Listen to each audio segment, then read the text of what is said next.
kita akan mulai untuk mereview bagaimana cara untuk membuat tabel distribusi frekuensi menggunakan Excel. Silakan Anda buka sambil buka Excel-nya gitu ya. Ataupun kalau mau hanya menyaksikan atau melihat bagaimana caranya, ya, boleh. Ya. Lihat.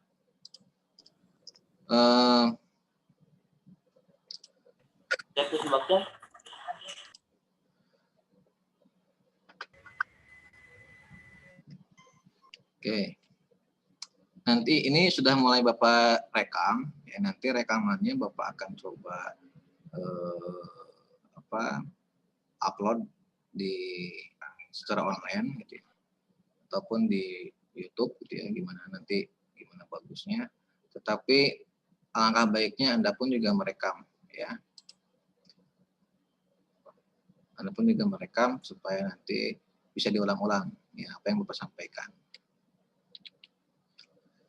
Baik, kita akan langsung saja ke materi yang sudah Bapak sampaikan kemarin.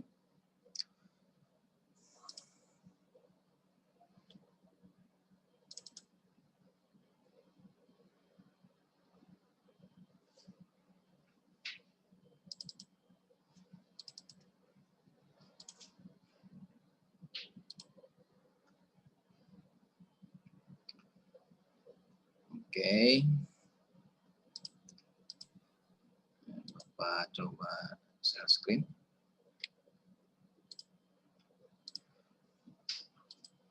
Nah ini ya. Oke. Ketika ada data ya, data yang sifatnya numerik gitu ya, dan mempunyai rank yang cukup besar, maka perlu ada pengelompokan kelas ya, supaya apa? Supaya sumberan data atau hal-hal yang kita akan coba analisa itu bisa beragam kesimpulan atau beragam hal yang kita dapatkan, informasi yang kita dapatkan. Oke, mohon di-mute semuanya untuk peserta ya, mohon di-mute semuanya supaya fokus suaranya ke Bapak saja. Oke. Ini sebagai contoh gitu ya, ini ada contoh yang telah disampaikan kemarin gitu ya. Data catatan temperatur ya, dari 50 kota.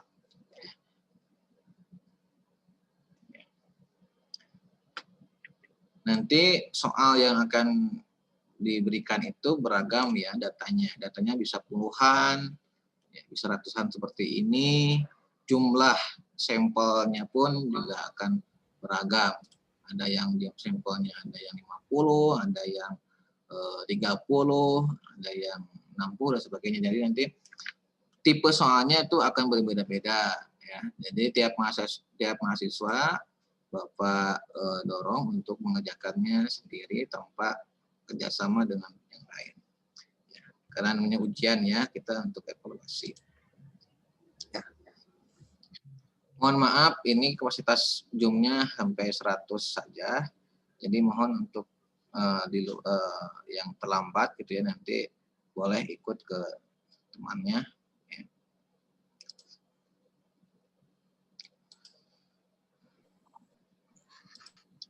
Oke, itu ya. Jadi dipahami betul bahwa datanya itu ya berupa data kuantitatif, ya, berupa numerik dan punya rank yang cukup besar. Oke, dari data ini kita pindahkan dalam bentuk satu kolom. Ya, caranya kita blok, ya. Ataupun nanti ketika Bapak berikan soal yang sifatnya dalam bentuk Microsoft Word, berarti Anda harus mengkopas ya dari Microsoft Word-nya. Ya. Atau ya Anda mengetik ulang, ya. Mengetik ulang data-data sampelnya. Kalau mau di copy paste, ya kalau bentuknya awalnya bentuknya seperti ini ya, vertikal, ya caranya copy lalu paste, ya pastenya transpose gitu ya, ke bawah, begitu ya, sampai seterusnya kayak itu. Yang pertama Anda ketikkan jumlah datanya itu ya, yang kita cari ya. Karena memang untuk mengetahui rank itu kita harus mengetahui jumlah datanya. Ya. Dan rank itu ya dari data itu kita cari dulu mana nilai terbesar dan nilai terkecilnya. Lalu rank.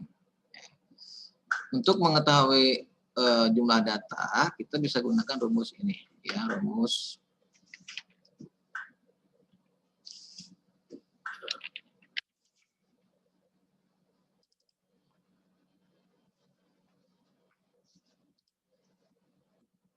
kontak ya, sama dengan COUNTA ya, bukan CINTA ya. Ini COUNTA ya. Kemudian kurung buka ya. Dan Anda blok semua datanya. Ya, Anda blok semua datanya, kemudian kurung tutup dan enter. Ya, itu kontak. Upayakan semua ya isian yang nanti Anda akan kerjakan di ujian itu semuanya pakai rumus, tidak ada yang manual ya, supaya nanti hasilnya otomatis. Kalau yang masih manual akan ketahuan ya. Untuk nilai terbesar itu sama dengan max ya, kurung buka ya, sama kayak tadi di drag ya datanya, yang terkecil min. Baru ketika sudah mengetahui nilai terbesar dan nilai terkecil, maka kita dapat menghitung rank. Rank itu rumusnya nilai terbesar ke nilai terkecil. Ya. Sama dengan 34. Ya. Dikatakan 34 ini ya cukup banyak ya, cukup besar ranknya.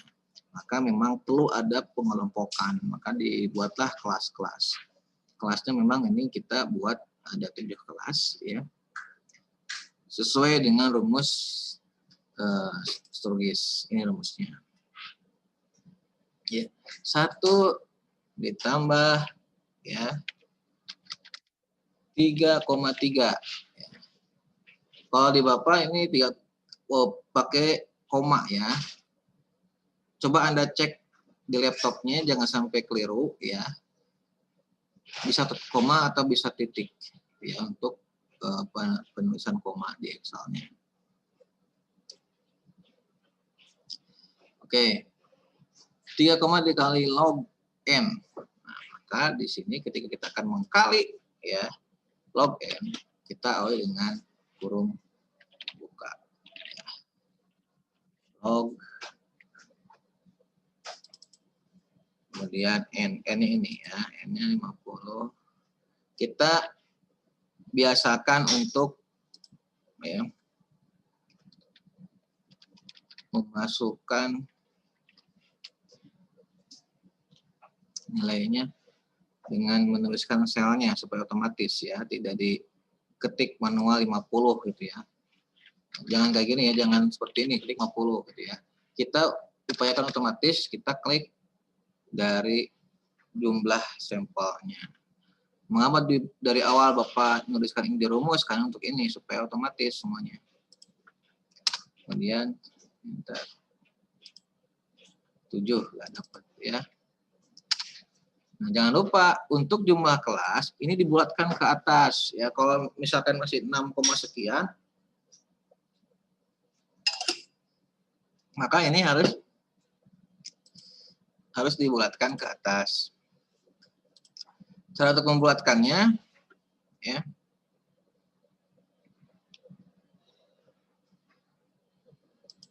Ya. Klik kanan, kemudian format cell. Ya. Lalu pilih yang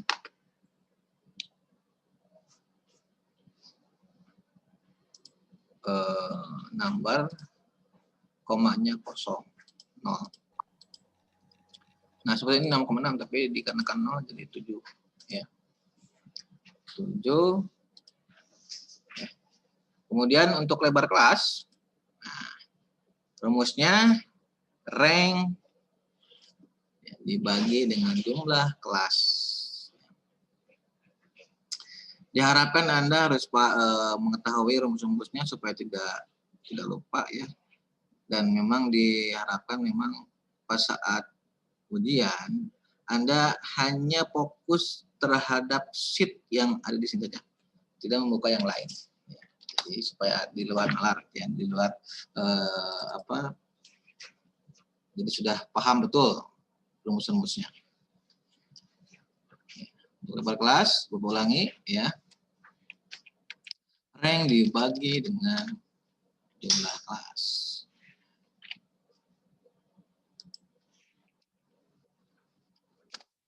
Lima. Oke. Nah, kalau untuk lebar kelas, ini nanti ada sangkut paut dengan penjumlahan untuk batas atas kelas. Sehingga kita buatkan angka. Ya, lebar kelas ini menjadi absolut. Nah, artinya itu tidak ada komanya. Sebenarnya kalau ini dibuatkan koma, ini ada komanya. Nah, ini kan ada 5,1 ya. Jadi kita bulatkan menjadi 5 ya. Itu ya menggunakan rumus INT.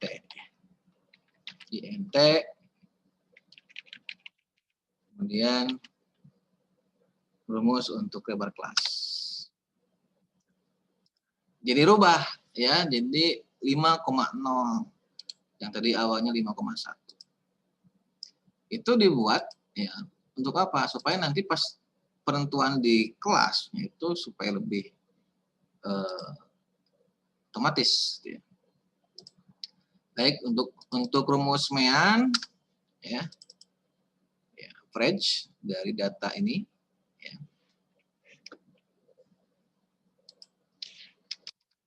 Biasa seperti tadi ya.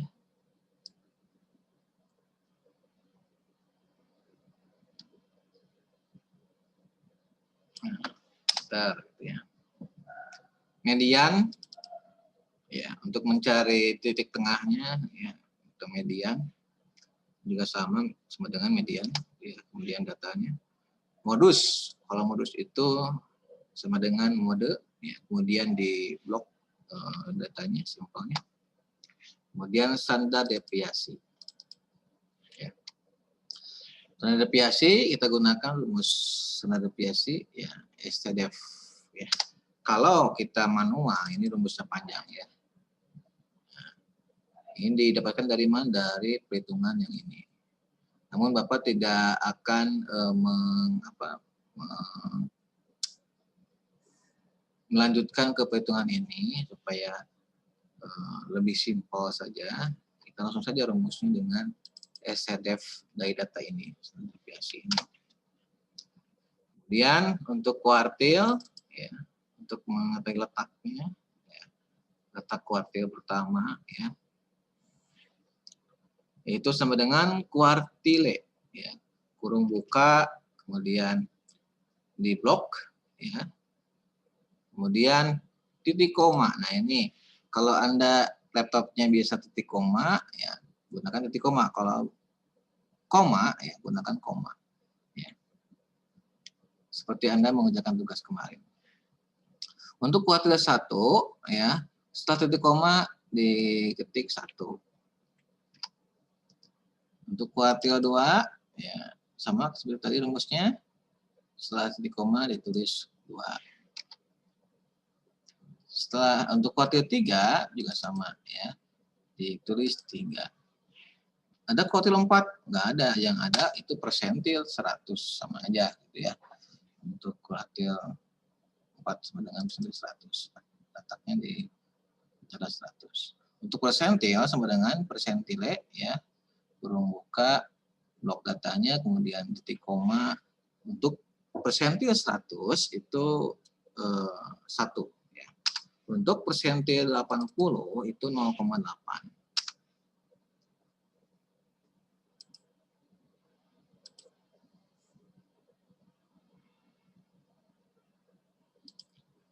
Oke, itu ya data yang dibutuhkan untuk pembuatan tabel. Oke, sekarang kita fokus ke tabelnya. Oke, upayakan tabelnya itu dibuat seperti ini supaya otomatis ya. Ada kode ya. Ini kodenya Anda boleh bebas, boleh dengan angka 1 ya, atau dengan A itu boleh. Ya bebas kodenya. Mengapa ini saya kasih kode? Karena untuk menghitung jumlah frekuensi. Ya. Karena memang kalau data ya kelas yang dikelompokkan itu apalagi dengan lebar kelasnya yang berbeda-beda. Ya. Butuh yang namanya kode ini. Ya. Kemudian ada kelas. Nah, nanti Anda berikan 3 ya, kolom saja. Kolom satunya untuk batas atas kelas dan untuk kolom keduanya untuk strip ya untuk menunjukkan jaraknya ya antar kelas tersebut. Kemudian jarak di antara kelas tersebut. Kemudian ada batas bawah kelas ya untuk di kolom ketiganya. Dan nanti Anda boleh membuat ini dalam satu cell atau di merge ya. Oke, untuk kelas pertama itu diambil dari diambil dari nilai terkecil. Ya. Kita tidak upayakan ya otomatis, jadi sama dengan klik nilai terkecilnya. Enter ya, 100. Kemudian untuk batas atas kelas kedua ini ya untuk menunjukkan ya nilainya itu ya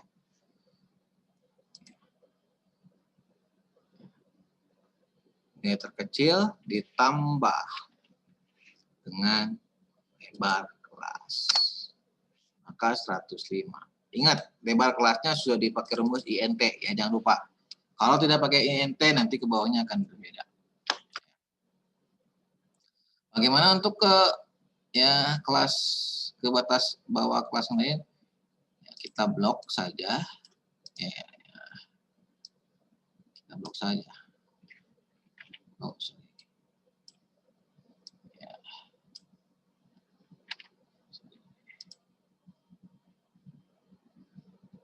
Oh, mohon maaf ya.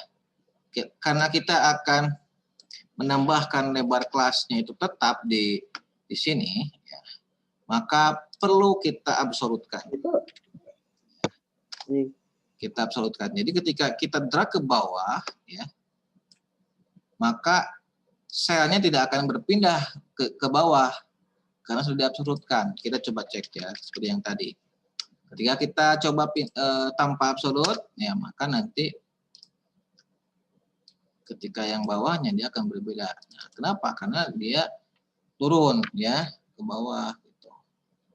Yang awalnya E13 ya. Yang awalnya E17 turun jadi E18.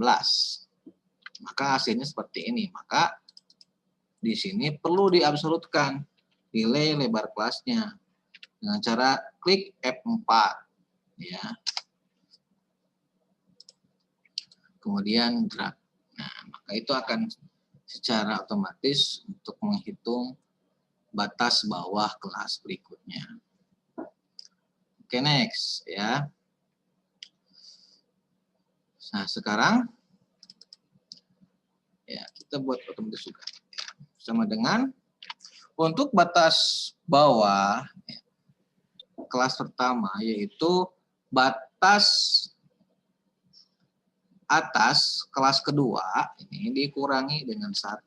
Kenapa 1? Karena ini 0 desimal.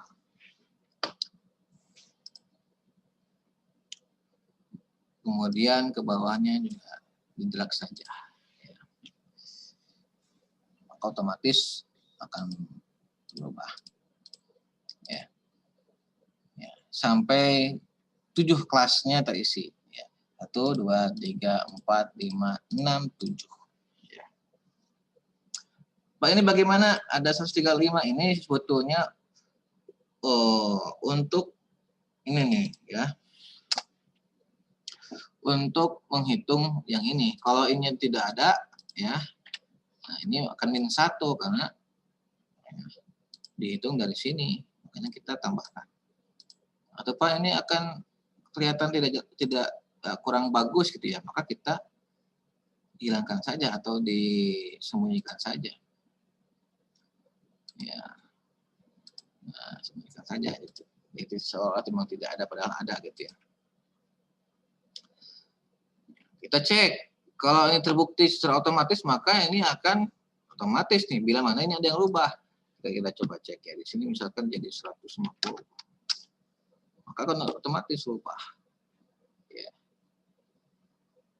Ini misalkan 180, otomatis rubah. Atau ini jangan 100, ini itu 98, otomatis rubah. Dan ini tidak perlu lagi dihitung manual karena itu sudah jelas ya hitungannya. Ketika memang jumlah kelas memang 7, maka ini akan tetap seperti ini. Ya. Ya. Begitu, saudara-saudara ya. Sebenarnya gampang saja untuk melihat perbedaan dari tiap atau tipikal soal, tinggal dirubah aja angkanya. Maka ini otomatis akan berubah, akan beda. Ya, begitu ya.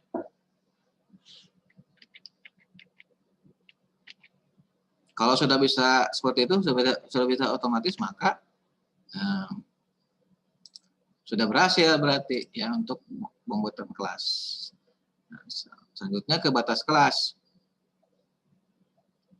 Untuk batas kelas, ya.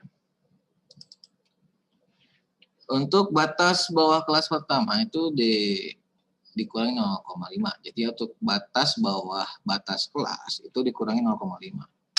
Karena ini 0 desimal. Lalu ke bawah. Untuk batas atas batas kelas ditambah dengan 0,5 ya. Ya, ke bawah.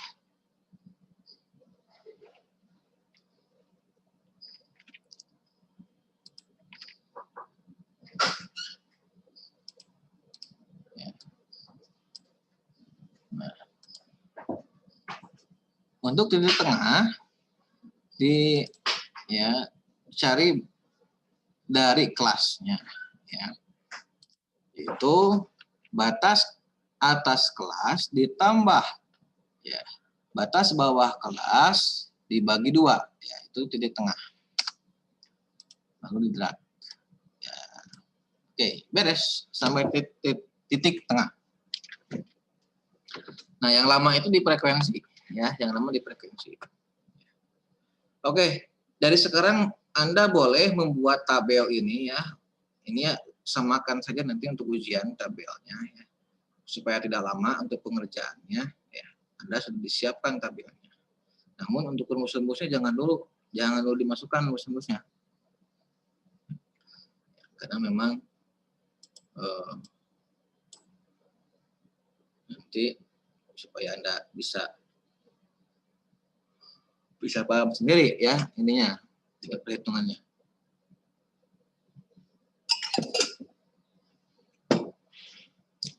Baik. Untuk frekuensi ini rumusnya memang agak cukup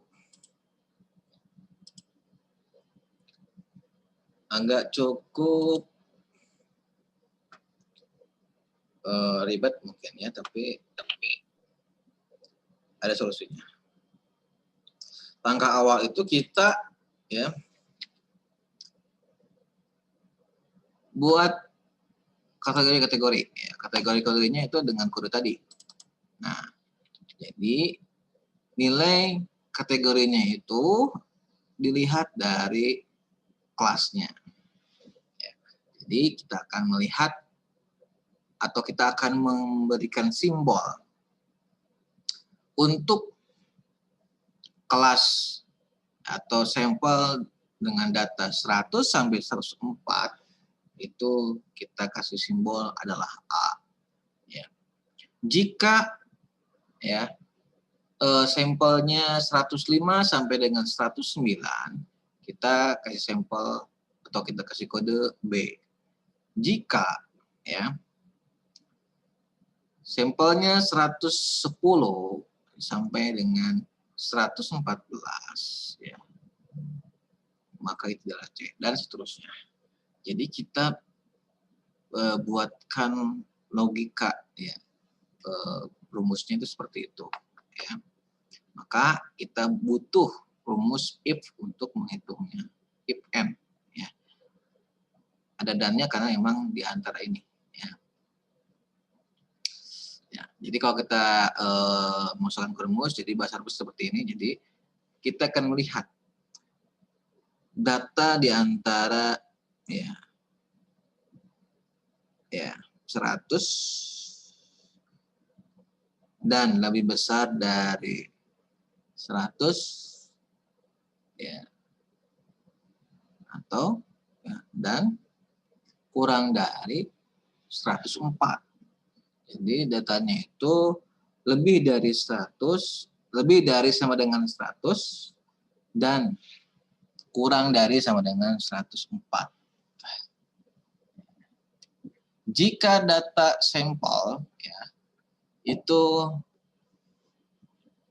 lebih dari sama dengan 100 dan kurang dari sama dengan 104, maka itu kodenya A. Ya. Maka kita masukkan ke rumus. Nah, itu ya. Ini cukup panjang juga karena memang kelasnya juga ada banyak, gitu, jadi cukup panjang. Ya. Namun kita sederhanakan. Nah, oke, rumusnya ya, sama dengan if. Ya. Jika ketika memang ada dua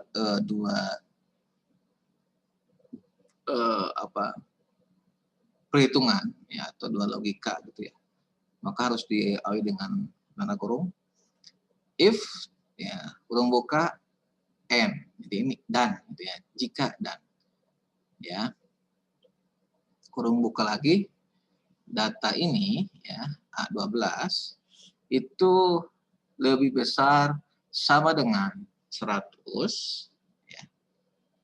Itu logika pertama ya. Dan untuk dannya itu kita tandai dengan koma atau titik koma. Titik koma, kemudian nilai ini A12 ya, kurang dari sama dengan 104, maka ya kurung buka, kurung tutup ya, titik koma, maka itu adalah A. Ya. A-nya itu kutip A ya. Ini di copy supaya kita memudahkan. Copy saja dari boleh if. Kita berpikir logika lagi untuk kelas yang kedua ya. Tinggal ganti saja untuk ya kelasnya 105 sampai 109, maka itu adalah B ya. Kemudian paste lagi, kemudian 110 sampai ya 114 itu adalah C.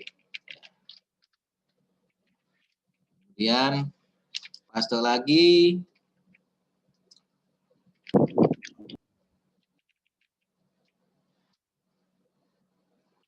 yang kedua itu 115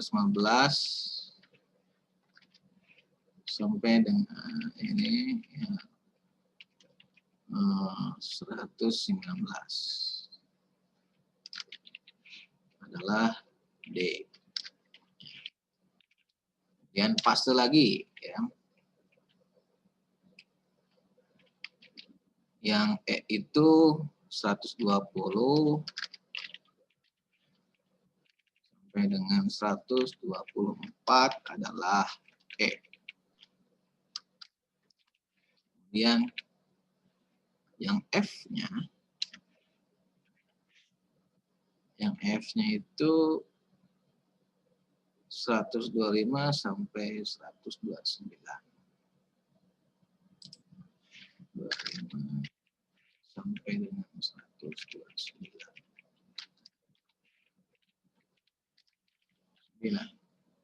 Dan itu adalah E. Oke. Dan yang terakhir, maaf, ini F ya, F. Yang terakhir adalah kelas yang G, ya. Yang G tidak usah di copy paste lagi ya, tidak usah dibuatkan ini, langsung saja otomatis. Ini kan yang terakhir. Untuk penutup, ya, kita langsung saja. Ya. Dan kita kurung tutup sebanyak 6 kali sampai hitam. Lalu enter. Maka sudah, ketika tidak ada peringatan apapun berarti sudah berhasil. Lalu di drag sampai datanya selesai. Oke. Itu untuk pengkategorian ya, untuk pemberian kode. Untuk frekuensi tidak cukup sampai di sana ya Saudara. Jadi untuk frekuensi itu kita hitung ada berapa nih yang C, ada yang berapa yang A, ada berapa yang F, ada E dan G. Ya. Dengan rumus count if, ya. Dengan rumus count if. Ya. Sama dengan count if, ya. Kemudian kita blok datanya. Yang kita blok itu bukan datanya yang ini, tapi yang tadi yang kita sudah klasifikasikan.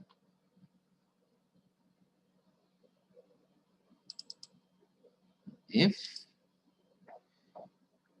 berhubungan kita akan mendrag ya supaya tidak diulang-ulang lagi rumusnya, maka kita harus absolutkan supaya tidak pindah si datanya. Kita absolutkan dua-duanya ya dengan cara tekan F4 sehingga muncul tanda simbol seperti dolar ini.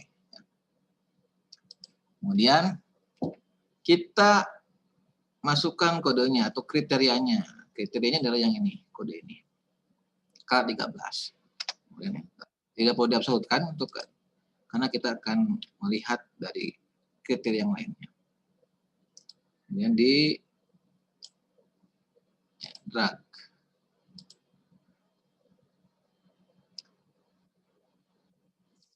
Oke, itu untuk frekuensi. Kita coba untuk mengetesnya apakah betul frekuensi itu secara otomatis. Misalkan ini deh, kita ganti ya datanya ini misalkan 140 deh. Maka akan otomatis langsung ya akan merubah. Itu kategorinya itu bukan ya, yang B tapi yang G gitu. Kan ini juga kita gede misalkan, nah akan merubah otomatis. Akan selalu otomatis. Begitu untuk frekuensi. Nah, sekarang untuk frekuensi kurang dari. Tujuannya untuk apa? Untuk melihat ada berapa sih frekuensi ya, yang kurang dari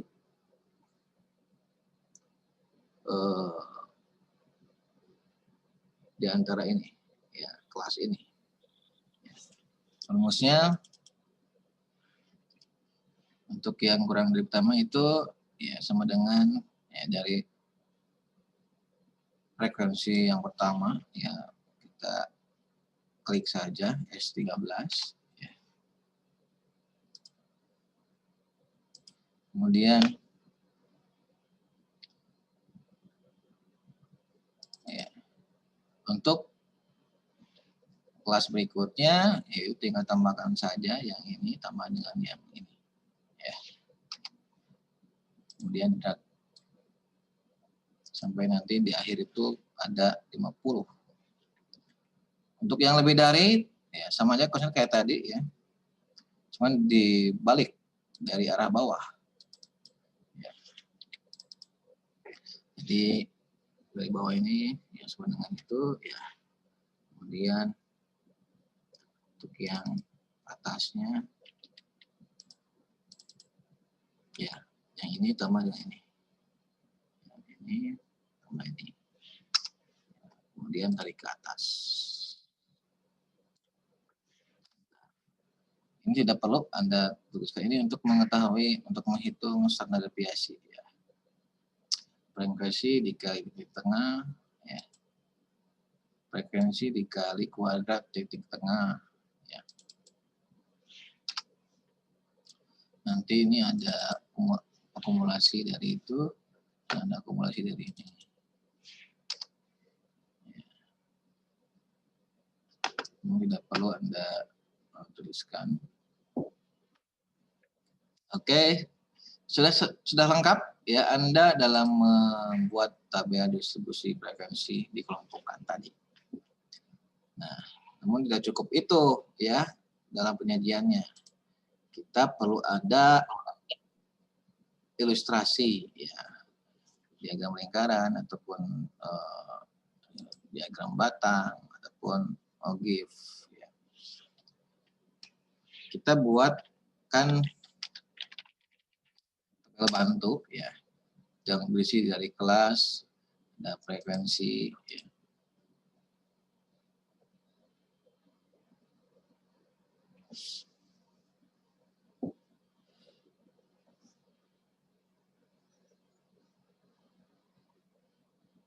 Kita akan coba ya membuat diagram batang. Kita blok kelas dan frekuensinya.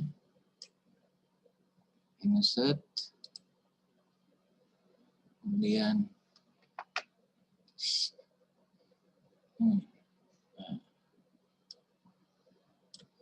kita buat diagram batang.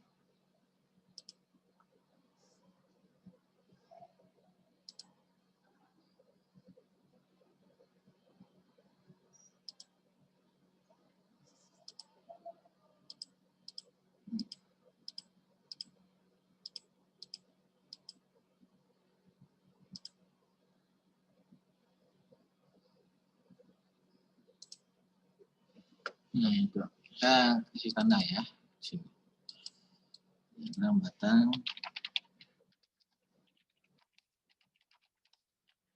Frekuensi.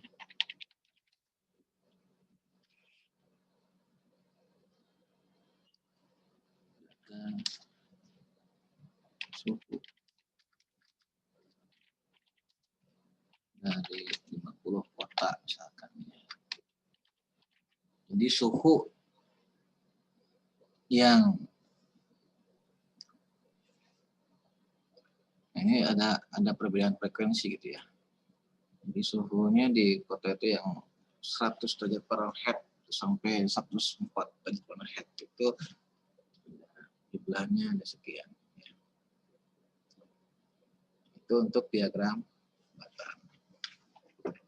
Ya. Untuk yang lainnya juga sama, ini untuk menunjukkan adanya poligon nggak bisa. Ya. Boleh Anda sampai diagram batang juga boleh, atau untuk yang ogif juga boleh. Ya. Kalau ogif kita blok dengan ini, ya, tapi ini enggak, frekuensi enggak. Kelasnya di blok, di blok, di blok. Lalu insert, pilih yang grafik ini. Nah, ini ogive ya. Yang kurang dari yang lebih dari. Kalau yang kurang dari itu ogive positif, yang kurang dari yang lebih dari itu ogive negatif. Ogive ya. Si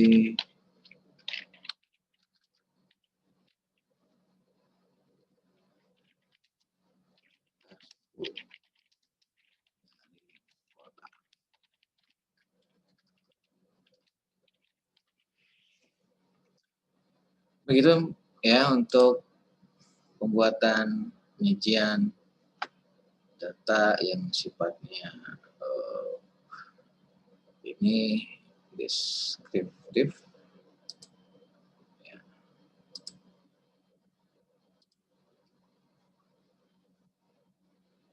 Jadi dari diagram ini atau dari gambar ini kita bisa memberikan informasi bahwa sebarannya seperti ini ya.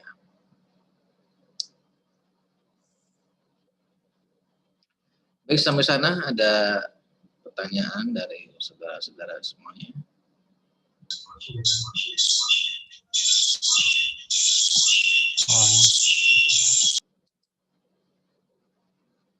Oke, ada pertanyaan tidak? Silakan kalau ada pertanyaan.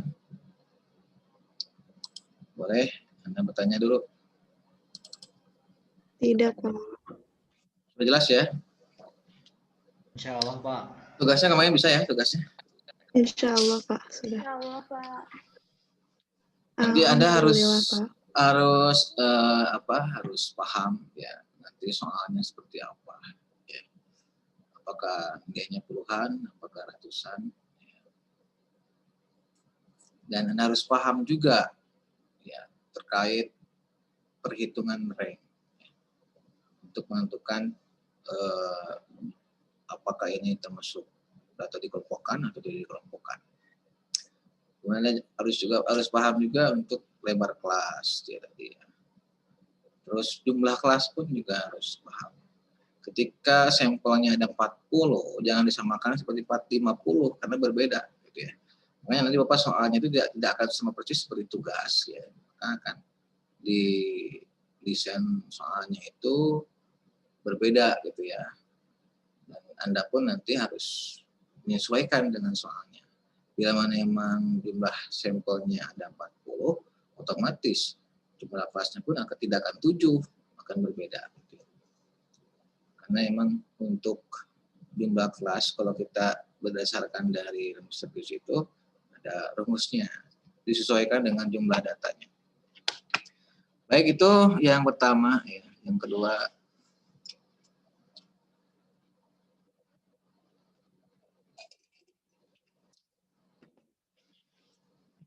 kita ngopi. Oke, yang kedua kita akan review untuk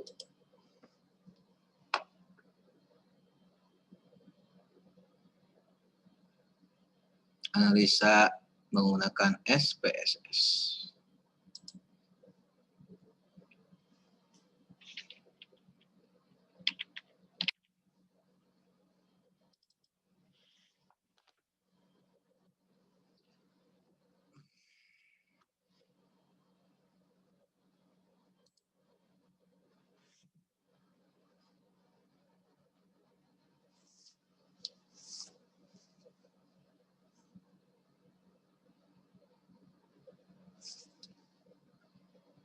Oke, untuk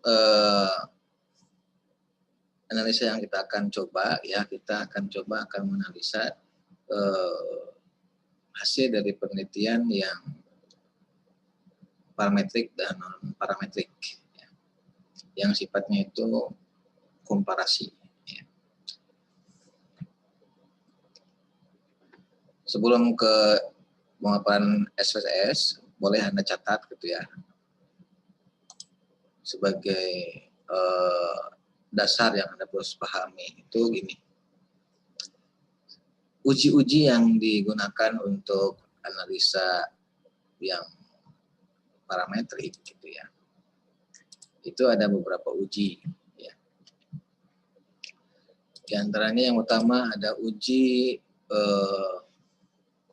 one sample t-test ya. Ada uji varied sample t-test. Kemudian uji independent sample t-test.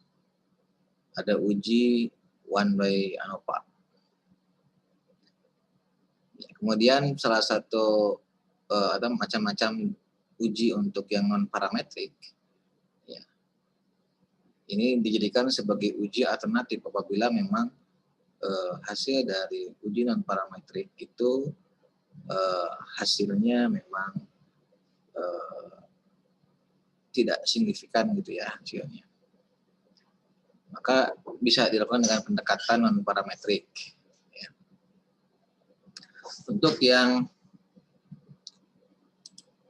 non parametrik, ya, apabila Anda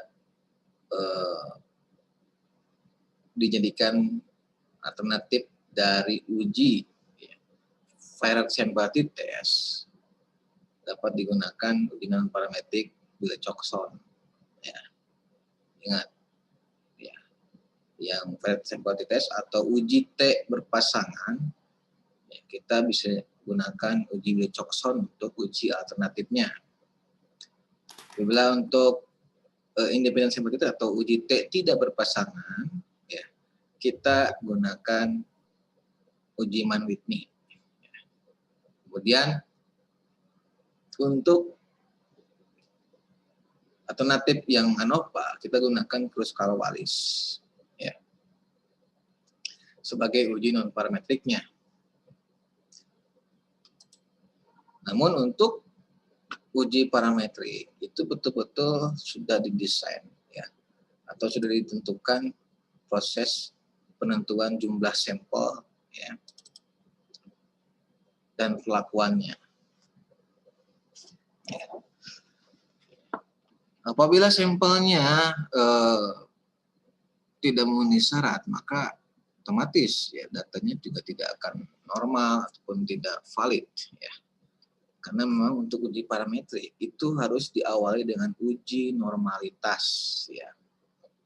Nanti uji normalitas untuk pembacaannya apakah dilihat ya dari jumlah sampel yang lebih dari 50 sampel, bisa menggunakan uji Kolmogorov-Smirnov ya.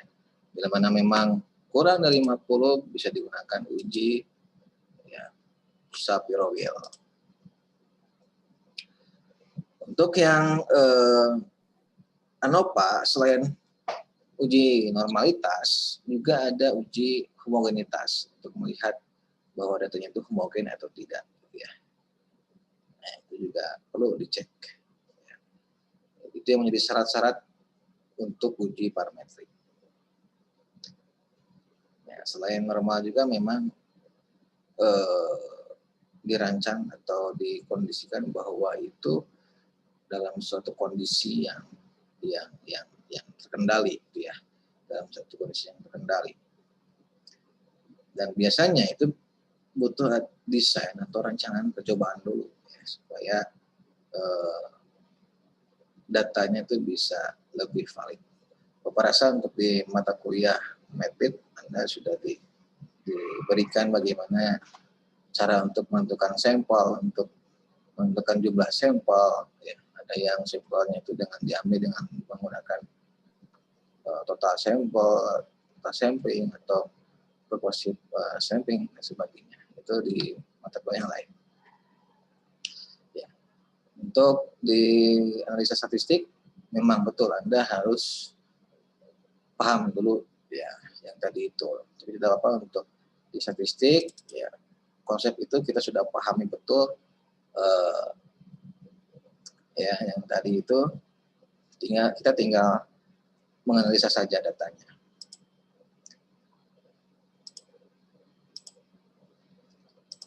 Bapak akan coba share screen-nya yang SPSS-nya.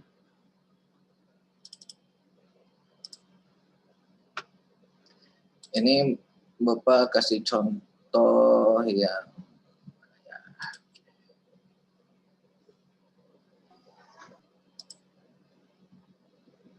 yang hasil riset Bapak aja deh. Ini ada contoh hasil riset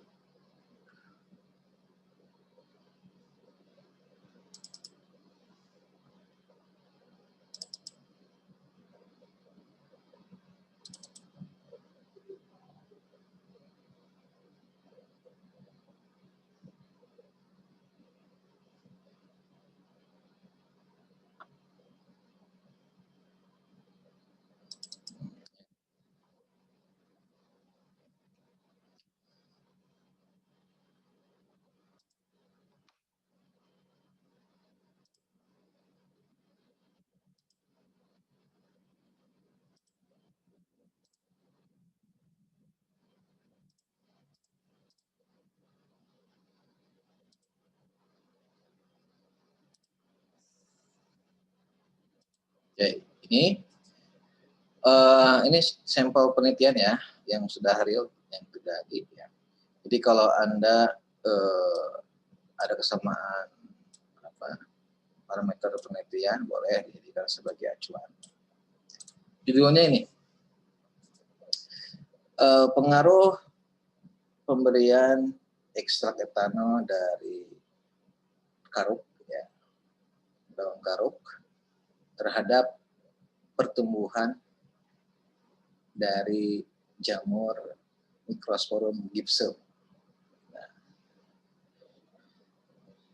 secara in vitro, ya, dengan menggunakan metode Kirby Bauer. Yang kita lihat itu, yang menjadi masalahnya itu, yang pertama, apakah ekstrak etanol itu, ya, yang karuk itu berpengaruh tidak terhadap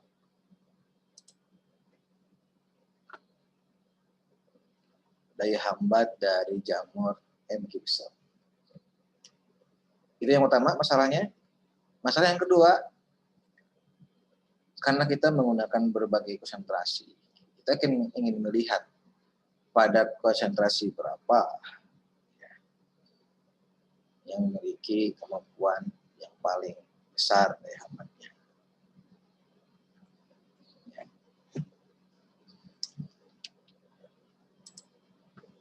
Langkah awal kita tentukan variabelnya di variabel view. Kita tuliskan nama variabelnya. Tadi ada konsentrasi dari ekstraknya. Ya. Lebarnya, ya, tipe numerik, lebarnya 8 boleh. Untuk desimalnya 1, ya, tabelnya boleh di sini konsentrasi daya hambat. Oke, konsentrasi ekstrak karuk. Di varionya, karena kita menggunakan berbagai perlakuan. Nah, ini nih yang perlu kita pahami. Apabila jumlah perlakuannya itu ada lebih dari 2, berarti kita, ya, ujinya itu menggunakan uji ANOVA nantinya, ya. Kita masukkan, ya, varionya dengan labelnya.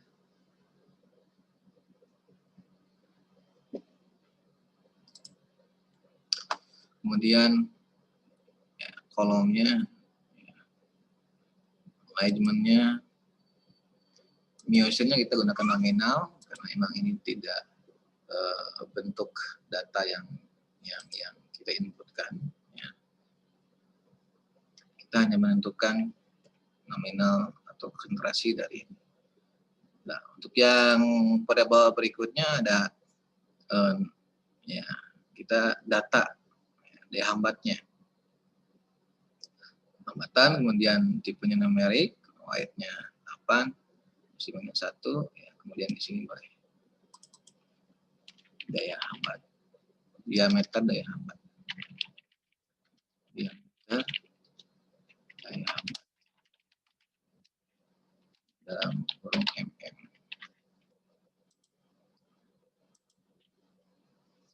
Value-nya nilai tidak ada. Ya. Untuk ukurannya gunakan scale. Inputnya input. Maka baru kita masukkan.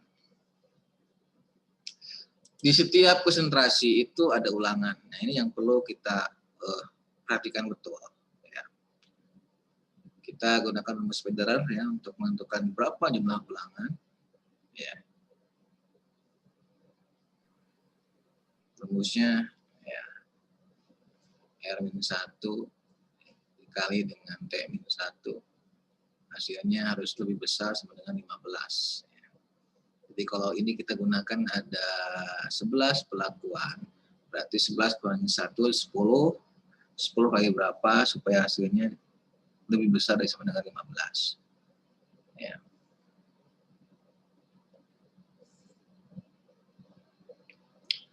Sebelas kurangi 1, 10. Ya.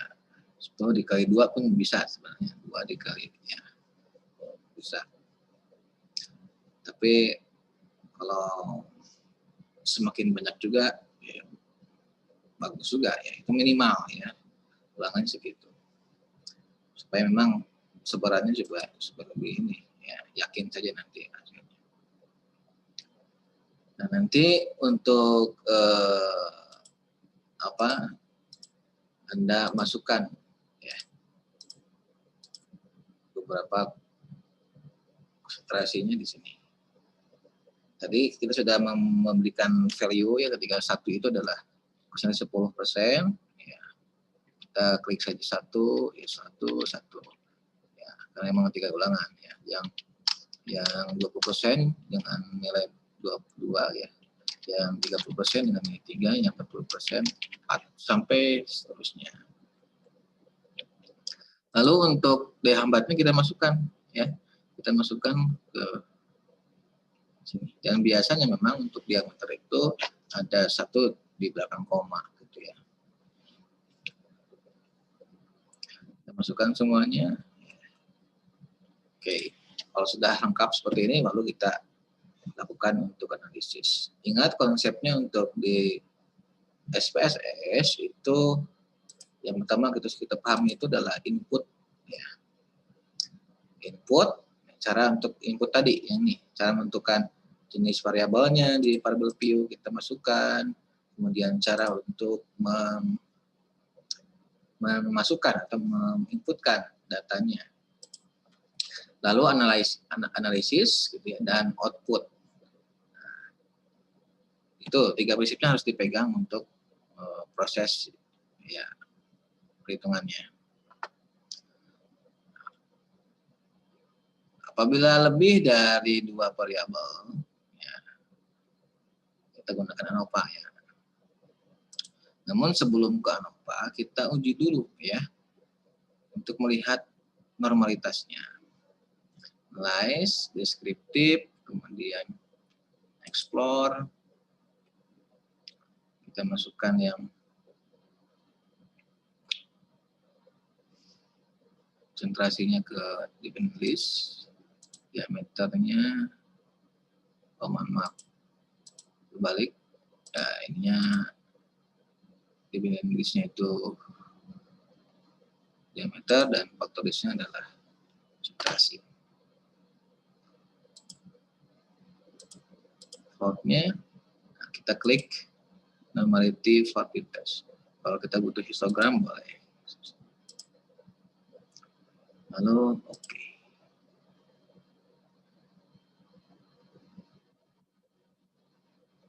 Kita tunggu.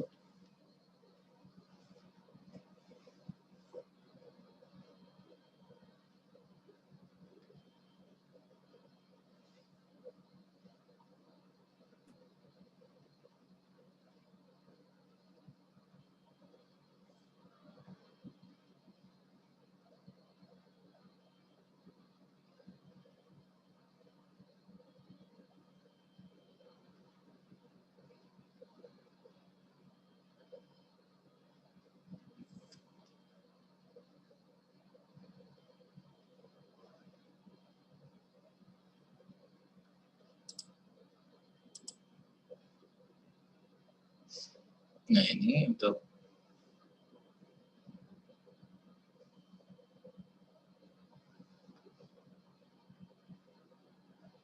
deskriptifnya. Ini yang histogramnya.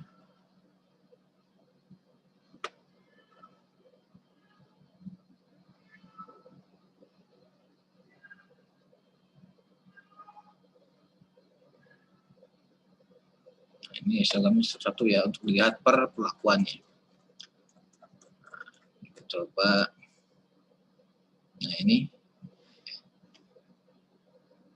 hasil tes normality-nya.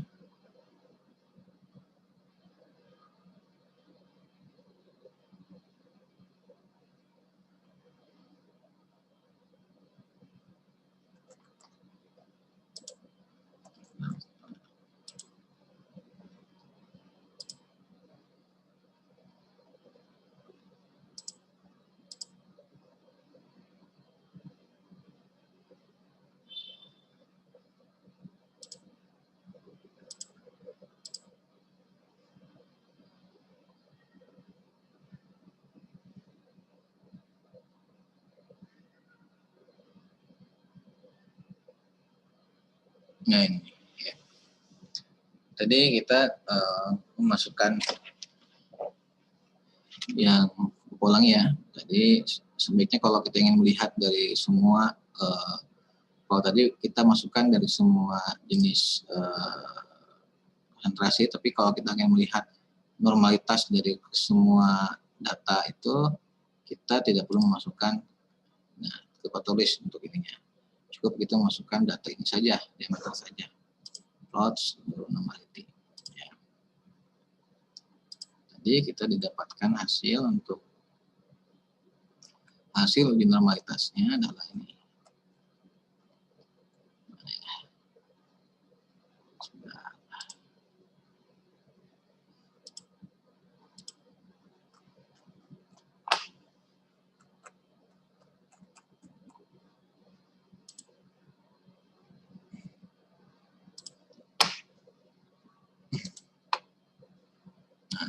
Nah, ini.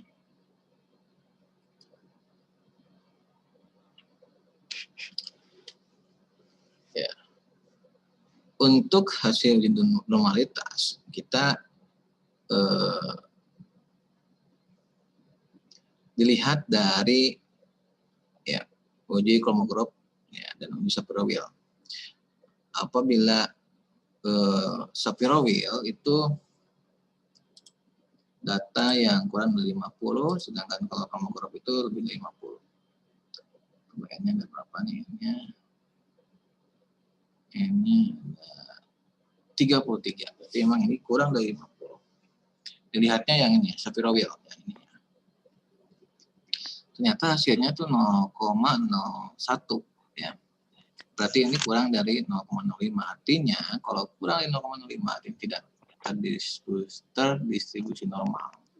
Artinya datanya tidak normal kalau seperti ini ya. Ya.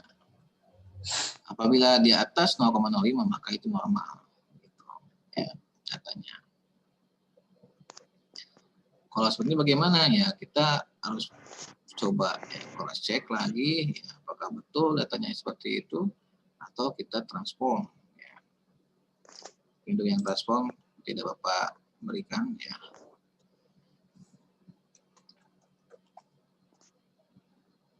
Atau ada beberapa yang tidak kita masukkan ke pelakuannya.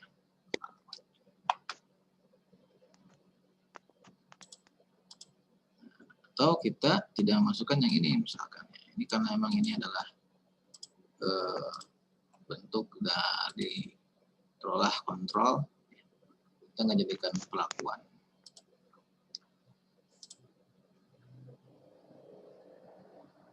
Oh, ini masih begitu. Berarti memang ini kalau datanya seperti ini, ya, ini tidak normal ya, karena memang kurang dari 0,05. Untuk uji normality itu harus dikatakan normal itu di atas 0,05. Ya. Oke, nanti kita akan coba berikan soal yang nanti ya normality-nya itu bisa normal, gitu ya. kita anggap bahwa ini adalah normal gitu ya. Kita coba ke uji one way ANOVA. Ya. Kita masukkan ke definite list, persentasenya ke faktor. Untuk optionnya kita lihat unitnya. Posoknya bisa SD, bisa 2K, silakan. Kemudian oke. Nah, ketika hasil uji homogenitasnya memang hasil uji homogenitas ini menunjukkan signifikansinya atau event statistiknya itu 0,215 dan datanya homogen. Ya, homogen. Maupun tadi di awal tidak ada normal, tapi memang hasil uji homogenitasnya itu 0,215 atau di atas 0,05. Artinya untuk uji homogenitasnya itu homogen. Kita lihat yang ANOVA-nya, ini ANOVA-nya ada signifikasi 0,00 sekian, artinya itu kurang dari 0,05, artinya ya terjadi pengaruh atau perbedaan yang bermakna dari setiap konsentrasi terhadap daya hambatnya. Untuk yang post hoc, nah ini post hoc berbeda-beda ternyata pendekatannya. Kalau kita lihat dari hasil 2K dengan Duncan itu berbeda. Itu dalam kolom yang sama sebetulnya. Untuk yang Duncan coba kita lihat. Dilihat di sini ada 7 subset ya. Yang pertama kita lihat ini. Ini subset 1 dan subset 2 itu berbeda ya. Atau 10% dengan 20%. Maaf, itu data hasil outputnya nggak ada. Oh, outputnya nggak ada karena emang share screen-nya ya.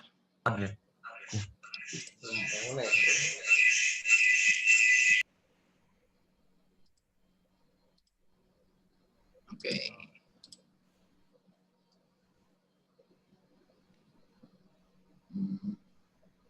Yes.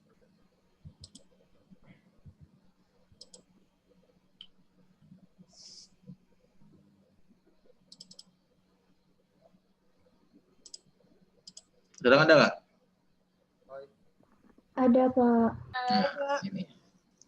Ada. Oke. Jadi ini hasil dari uji homogenitas ya. Hasil uji homogenitasnya itu nilai signifikansinya itu 0,215. Artinya apa? Ya, lebih besar dari 0,05. Dan ini menunjukkan bahwa datanya homogen. Gitu. Nah, maka dilanjut dengan ANOVA-nya dengan signifikansinya 0,06 sekian. Artinya kurang dari 0,05.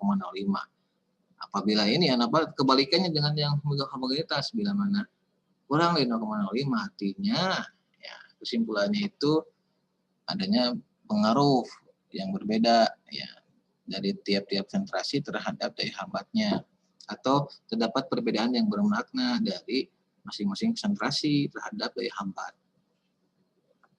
Maka dari hasil ANOVA itu ada uji lanjut ya.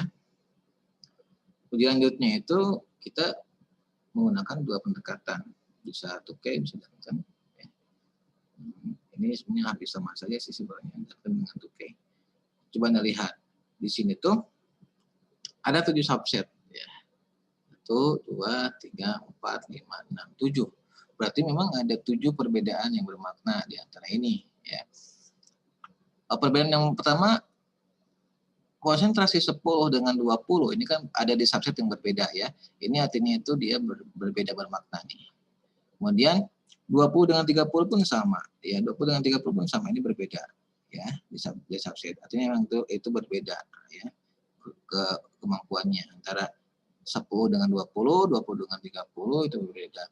Begitupun yang dengan 40 ya, ini berbeda subset berarti berbeda kemampuannya atau terdapat perbedaan yang bermakna. Kemudian di akhir ini yang di 50, 70, 80, 90 ternyata ada di satu subset, di subset kelima. Dan ini menunjukkan apa? Dari 50 sampai dengan 90 berapa nih? Sampai dengan berapa ini? 80 ini kemampuannya sama-sama aja ternyata gitu ya. Jadi tidak ada perbedaan yang bermakna. Ya, 50 dengan 60, 60 dengan 70 sama-sama kene, sama saja gitu kemampuannya. Kemudian yang 90 dengan 100 ini juga berbeda. Ternyata yang paling besar itu adalah yang 100 dengan rata-rata diameternya 34,2. Begitu mungkin untuk ANOVA. Sebagaimana untuk yang lainnya, ya, untuk uji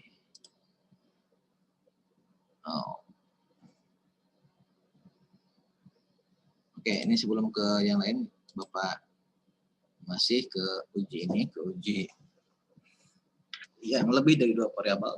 Ya. Apabila memang ini tidak hasilnya tidak terdapat perbedaan yang bermakna, maka dapat diuji dengan uji non parametrik, ya, atau uji Kruskal-Wallis. Analyze, kemudian non parametric test, lalu regression dialog, lalu K independent sampel. Nah, kemudian ekstraknya, diameternya ini presentasi ekstraknya ke grupnya. Cuman apa? Dikarenakan memang ini kita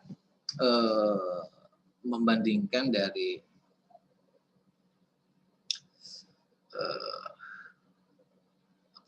masing-masing konsentrasi. Ya. Jadi kita tergantung yang mana yang akan kita bandingkan. Ya, misalkan kita akan membandingkan yang tadi ya, yang 10 dengan yang 20%. Ya. Hasilnya 0,05, berarti memang ini hasilnya memang ini terdapat perbedaan. Ya. Jadi karena memang hasilnya kan ada antara 10% dengan 20% itu kan ya adanya perbedaan. Atau tadi ya kita coba lagi dari yang 1 sampai dengan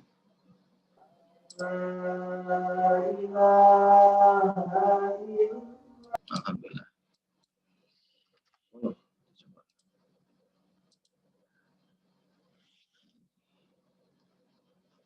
Kalau kita membandingkan semuanya dengan uji Kruskal-Wallis, ternyata hasil ya yaitu 0,01. Ya, artinya juga sama. Ini ketika memang tadi yang parametrik itu dia hasilnya di bawah dari 0,05, artinya yang Kruskal-Wallis pun juga sama, itu akan di bawah 0,05 gitu ya. Ini 0,01.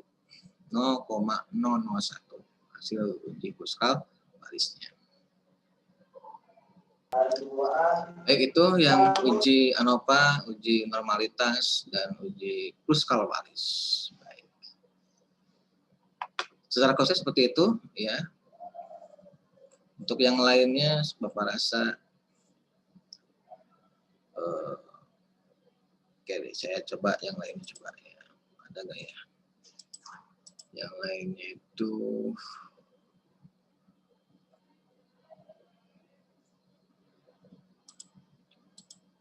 oke, kita coba rubah yang lainnya untuk uji apa dulu ya?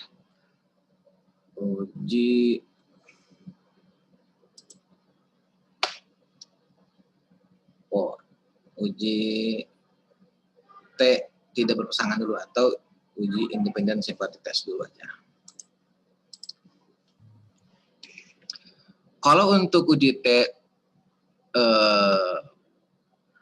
tidak berpasangan, independen test, kita membandingkan 2 variabel, 2 perlakuan. Kalau ANOVA kan tadi lebih dari 2 perlakuan, itu ganti aja ininya. Ini kita sangat seolah-olah bahwa ini adalah 2 perlakuan supaya cepat. Kita membandingkan 10 dengan 20. Itu seperti 3 sampai 15. Nah ini.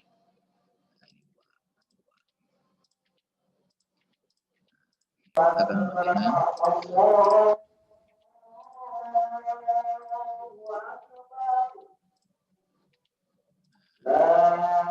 Jadi sama ya untuk uji normalitas, analyze, deskriptif, ya, explore. Ya. Langsung saja untuk uji TI berpasangannya, compare means, kemudian independent sample test. Ya. Masukkan konsentrasinya, balik. Ini diameternya, masukkan, kemudian konsentrasinya ke grup. Nah, grupnya kita yang mana? Yang 1 dan 2. Ya.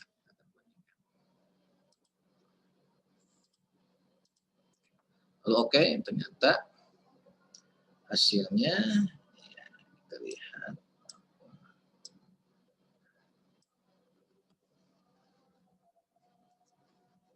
Hasil dari relevant test for equality of variance-nya itu ya, dengan signifikasi 2 tel ataupun signifikan jelas. Ini sama-sama menunjukkan kurang dari 0,05. Artinya terdapat perbedaan yang bermakna antara konsentrasi 10 dengan konsentrasi 20. Begitu.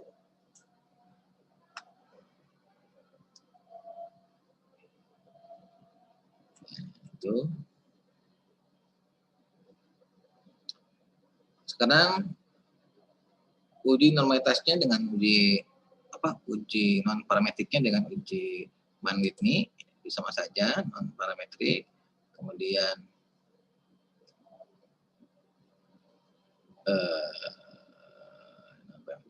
independent sample test. Maaf. Guys, non parametrik. Simple. Konsentrasi yang di grup 1 dan 2. Ini dengan Mann-Whitney ya, untuk yang non parametrik, alternatif yang uji independen. Ini 0,0 sekian, berarti artinya kurang dari 0,05 ya. Kurang dari 0,05 artinya juga sama. Nah, memang tadi sudah jelas ya, sudah jelas itu adalah hasilnya itu terdapat perbedaan yang bermakna. Ini akan sama hasilnya gitu. Jadi kalau sudah parametriknya sudah terdapat hasil yang terdapat perbedaan yang bermakna, otomatis ini juga akan sama. Gitu. Ya. Oke, dan satu lagi untuk uji uji T berpasangan. Nah, untuk uji T berpasangan ini ada yang berbeda gitu ya. Untuk melihat post dan pre dan post. Ya. Bolehlah ini kita coba ganti aja. Gitu ya. Ini pre-nya, ini post-nya. Akan melihat ada nggak ini perlakuan ekstrak sebelum sesudah gitu ya, terhadap diameter sebelum ekstrak.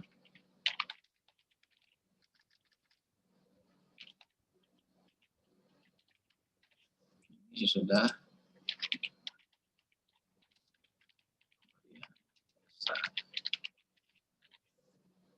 ini 30 saja. Berpakai ini sebetulnya.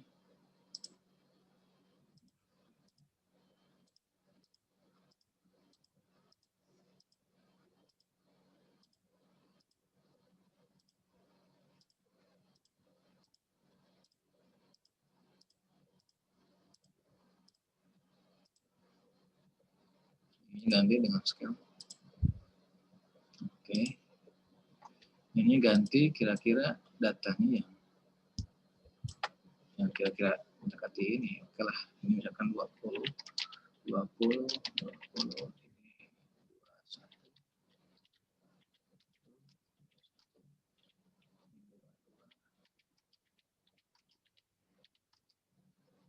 ini 21, 5, 4, 4,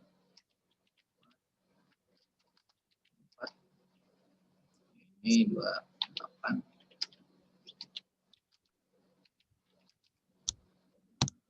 Maksudnya bebas ya kalau untuk ini sebetulnya. Asalkan memang ini kalau kita mau dibedakan sudahnya ya harus lebih kecil yang sebelum.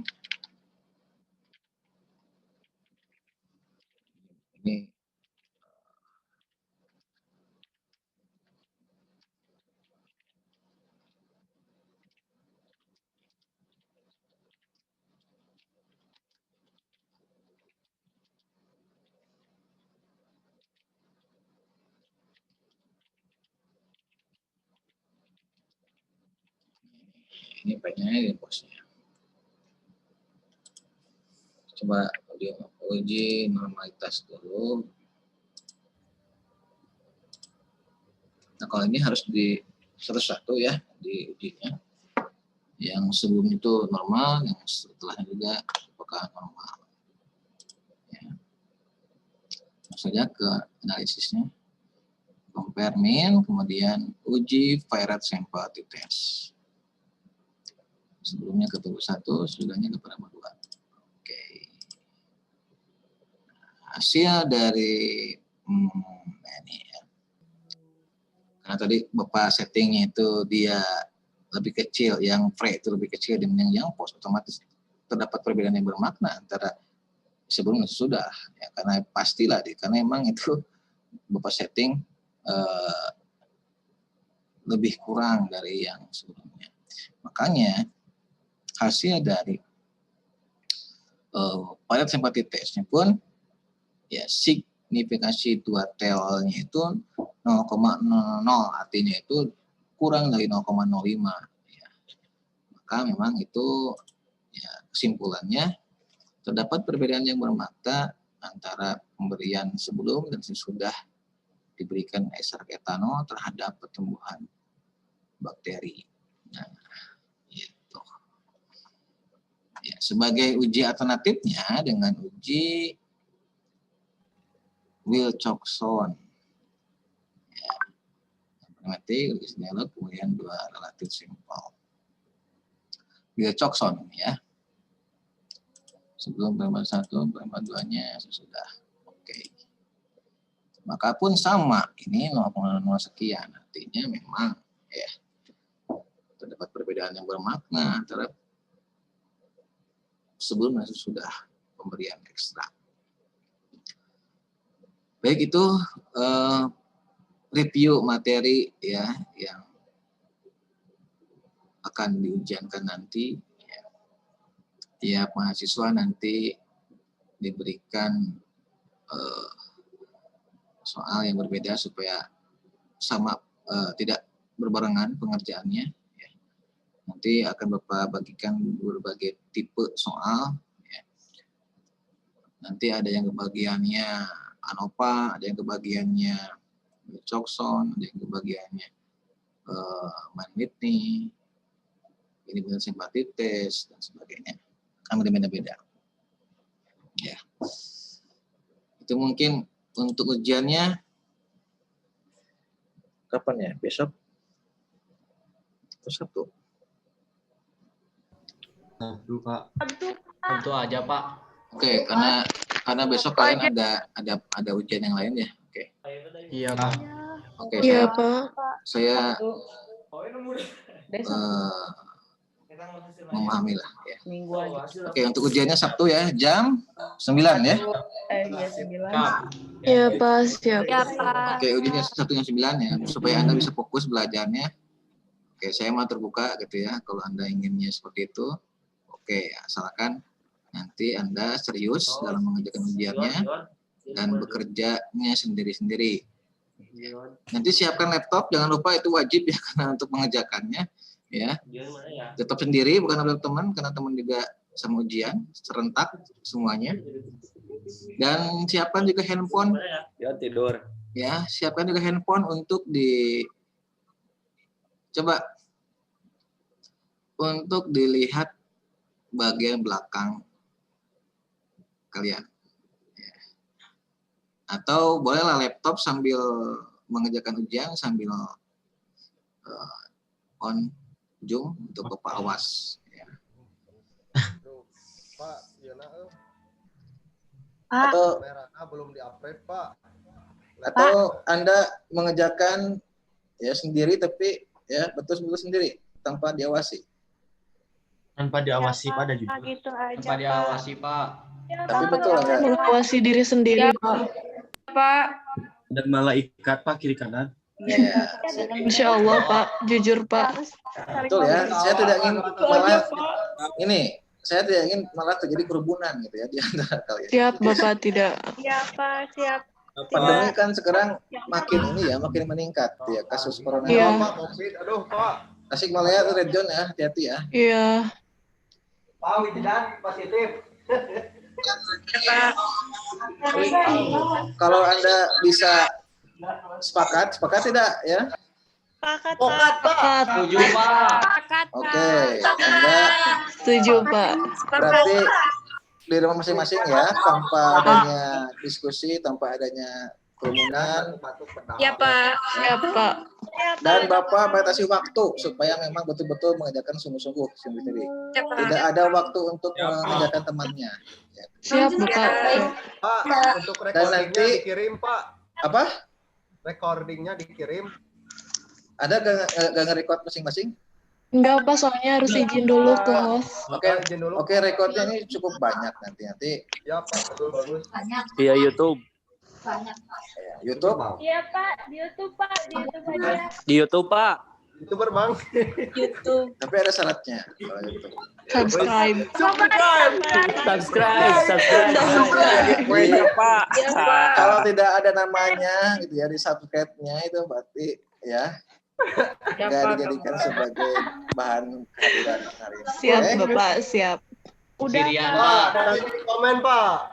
YouTuber, Bang. Masuk konten. Yeay. Nah, Betul, kalau Pak. Bapak prinsipnya gini, semakin banyak yang subscribe, semakin banyak yang melihat. Jam Siap, tayang, Pak. Pak. Dan Mantap. itu bermanfaat untuk semuanya. Dion Oke. langsung on cam. Lebih baik. Maaf, mau tanya Pak, Oh ya, silakan. ini teh SPSS punya saya kan udah diisi yang variable view-nya. Nah pas ke data view-nya itu datanya semua dikasih angka T masih tanda tanya tetap. SPSS-nya sudah berhasil diinstal dengan benar Iya, Ayah, iya. atau Soalnya ini teh bekas yang waktu tingkat berapa gitu. Kan pernah SPSS juga. Udah itu kadaluarsa. ya kayaknya kedaluarsa satu betul Chandra ya. Coba deh Kayak yang dulu nih, Pak, yang coba di uninstall terus diinstal lagi, Oh, dibikin full ya. di Kuiha we ngadownload deui babarida. Webna Kuiha Wiha. SPSS-nya. Dibantu ya Chandra ya, Elis ya. Siapa? Ya, Chandra. Oke. Terima kasih. Oke, begitu ya. Ya. Oke, kalau begitu nanti Bapak akan setting di Edmodo untuk soalnya. Untuk nanti Anda kerjakan sesuai dengan soal yang Anda dapatkan. Jadi tiap orang itu berbeda soalnya ya. Ada beberapa tipe soal. Bapak akan sebutkan tipe soalnya dan Bapak akan random. Misalkan Chandra, ya, kemudian Ika, Pipit, nanti itu dapat soalnya tipe berapa itu ya. Bapak akan tentukan di Edmodo nanti. Ya. Oke, fix Sabtu jam 9 tanpa diawasi. Iya, Anda tapi tanpa diawasi oleh Bapak pun ya ada yang ngawasi. Ya. Siapa? Ya. Oke. Kemudian untuk waktunya untuk Excel 2 jam, untuk yang SPSS 2 jam, 4 jam. Nanti Bapak akan log sesuai dengan waktunya. Jadi Excel itu waktunya timingnya jam 9 sampai jam setengah 11 lah. Ya. Kayaknya kalau 2 jam terlalu lama, kayaknya kalau 2 jam. Ya. 1 jam setengah saja, nanti 1 jam setengah lagi untuk yang SPSS. Setelah di luar dari itu akan terkunci, jadi Anda harus dikirim itu secepat mungkin. Ya, makanya Anda mengerjakannya harus cepat. Yang dikirimkan itu apa? Seperti tugas aja. Untuk yang Excel-nya, kemudian untuk yang SPSS itu ada input, ada outputnya, kemudian ada Word, ya, ada Word berisi analisanya. Ya, ada Word berisi analisanya.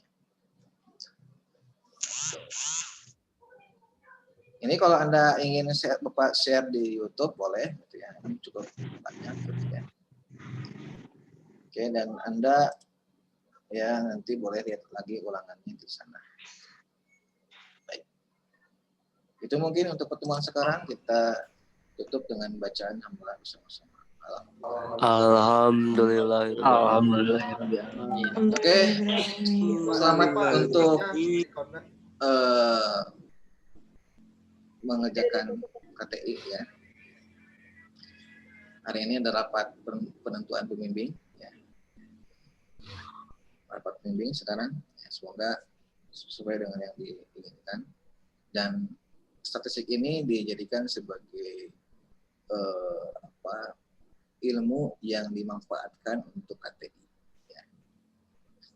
Karena memang semakin bagus data dan semakin bagus cara pengolahan datanya, itu untuk hasilnya pun yang disampaikan itu akan lebih rapi dan lebih informatif. Nah, ya. Baik, Bapak tutup. Ya, wassalamualaikum warahmatullahi wabarakatuh. Waalaikumsalam warahmatullahi wabarakatuh.